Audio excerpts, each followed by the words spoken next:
गिरगिट भी आज पश्चाताप करेगा कि समाजवादी मुझसे भी आगे निकल गए हैं। लोक माता अहिल्याबाई होलकर लोक माता है, उनका सम्मान होना चाहिए। उन्होंने मुगल कालखंड में भारत के सांस्कृतिक और आध्यात्मिक प्रतीकों को जिस दमदार तरीके से स्थापित किया था, उनकी पूजा होनी चाहिए और उसी क्रम में हमारी उनके प्रति श्रद्धा का भाव। आपने क्या किया? आपने नहीं किया। मैंने राजूपाल की हत्या का मुद्दा इसलिए उठाया, उमेश पाल की हत्या का मुद्दा इसलिए उठाया क्योंकि उन माफियाओं को गले आप लोगों ने लगाया था और उन माफियाज ने हमें आंखें दिखाने का प्रयास किया, तो उसकी दुष्परिणाम को भी उन लोगों ने भुगता है। हर गरीब को जीने का अधिकार मिलना चाहिए, बिना भेदभाव के उनका हक उसको मिलना चाहिए। लेकिन जातीय वैमनस्यता ये समाज के हित में नहीं, देश के हित में नहीं है। ये देश गुलाम क्यों हुआ? इसी जातीय वैमनस्यता के कारण,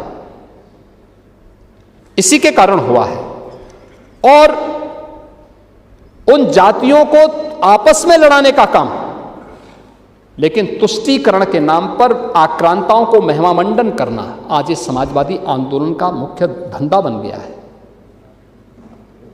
कब रंग बदल दे कोई भरोसा नहीं होता। यानी गिरगिट भी आज पश्चाताप करेगा कि समाजवादी मुझसे भी आगे निकल गए हैं। और इसीलिए अब यूपी के अंदर आज तो हमारे यहां एक्सप्रेस वे, यूपी देश के अंदर 55% एक्सप्रेस वे का प्रदेश है यूपी। देश का सबसे बड़ा रेल नेटवर्क यूपी के पास, देश का सबसे बड़ा एयर कनेक्टिविटी के लिए एयरपोर्ट्स यूपी के पास, देश की पहली रैपिड रेल यूपी के पास, देश की पहली इनलैंड वाटरवे यूपी के पास, और देश का पहला रोपवे जो सिटी को जोड़ रहा है वह यूपी के पास है।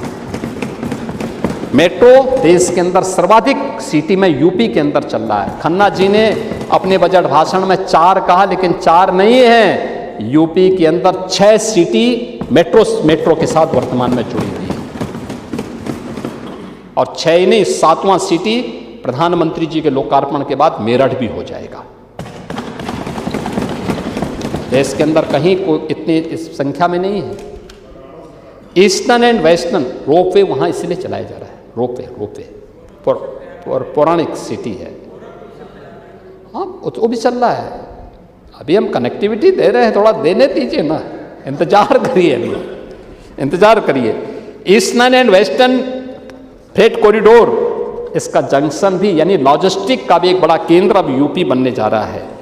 और इसी के साथ हम लोग जो हमारे इनलैंड वाटरवे हैं, इसमें मल्टी मॉडल टर्मिनल की स्थापना, ये भी यूपी के अंदर अलग अलग स्थानों पर ये यूपी के अंदर हो रहा है। यूपी के किसानों की सब्जियां, इनके खाद्यान्न को वैश्विक बाजार में पहुंचाने में हमें मदद मिलेगी। और अब हमारा जेवर का एयरपोर्ट भी तैयार हो गया है। उत्तर प्रदेश का 5वां इंटरनेशनल एयरपोर्ट है। यह भारत का सबसे बड़ा एयरपोर्ट बनने जा रहा है, सबसे बड़ा एयरपोर्ट। यानी एयरपोर्ट कैसे होना चाहिए?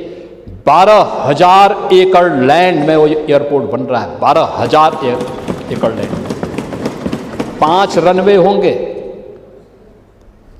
यह कार्य यूपी के अंदर आज चल रहा है। 16 एयरपोर्ट हमारे संचालित हैं। 5 पे हम काम कर रहे हैं। और जेवर इंटरनेशनल एयरपोर्ट अब इसमें MRO, एक्सप्रेसवे के किनारे एविएशन आधारित इंडस्ट्रियल क्लस्टर, ये सभी चीज़ें, डिफेंस मैन्युफैक्चरिंग का कार्य, ये सभी चीज़ें आज यूपी तेजी के साथ आगे बढ़ रहा है।